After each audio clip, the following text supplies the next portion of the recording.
Dream Wings.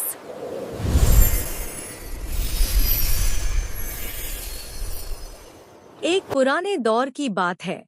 एक ऊंचे और सुनसान जंगल में एक बहुत बड़ी मीनार खड़ी थी। उस मीनार में एक खूबसूरत लड़की रपुंजल कैद थी, जिसके बाल सुनहरी धूप की तरह लंबे और जादुई थे। उसके बालों में शिफा और जवानी लौटाने की ताकत थी।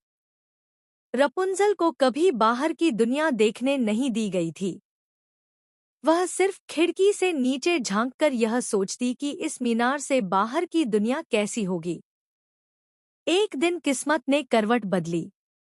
एक नौजवान और निडर चोर फ्लिन राइडर किले के सिपाहियों से भागते हुए इस मीनार तक आ पहुंचा। वह अंदर घुसने की कोशिश करता है, मगर रपुंजल उसे अपने बालों के जाल में फंसाकर पकड़ लेती है। पहले तो दोनों एक दूसरे को शक भरी नजरों से देखते हैं, लेकिन फिर रपुंजल को एक ख्याल आता है। वह फ्लिन से कहती है कि अगर वह उसे उसका सपना आसमान में जलते हजारों दियों को देखने ले जाए, तो वह उसका ताज वापस कर देगी। फ्लिन कुछ हिचकिचाहट के बाद मान जाता है, और इस तरह रपुंजल अपनी जिंदगी का सबसे बड़ा एडवेंचर शुरू करती है। जंगल के अंधेरों, नदियों और तेज बारिशों से गुजरते हुए दोनों को कई खतरों का सामना करना पड़ता है। कभी वे सिपाहियों से बचते हैं, कभी पानी में डूबने से निकलते हैं। फ्लिन की बहादुरी और रपुंजल के जादुई बाल बार बार उन्हें बचाते हैं।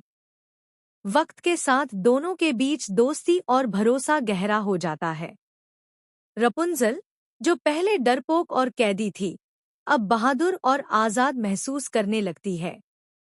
आखिरकार वह पल आता है जब रपुंजल के आंसू आ जाते हैं। पहली बार आसमान में जलते हुए हजारों दियों को उसे फिर से कैद करने आ पहुंचता है। वह औरत, माँ गोथल, जिसने बरसों से उसे कैद रखा था, उसे दोबारा मीनार में ले जाने के लिए हर हद पार कर देती है। सस्पेंस अपने चरम पर पहुंच जाता है जब माँ गोथल फ्लिन को घायल कर देती है ताकि रपुंजल हमेशा के लिए उसी के साथ कैद रहे। लेकिन फ्लिन अपनी आखिरी हिम्मत जुटाकर रपुंजल के जादुई बाल काट देता है। जादू टूट जाता है, माँ गोथल अपनी जवानी खोकर खत्म हो जाती है और रपुंजल आजाद हो जाती है। अंतिम दृश्य में रपुंजल अपने असली परिवार, राजा और रानी के पास लौटती है। बरसों बाद अपने माता-पिता को देखकर वह फूट फूट कर रो पड़ती है।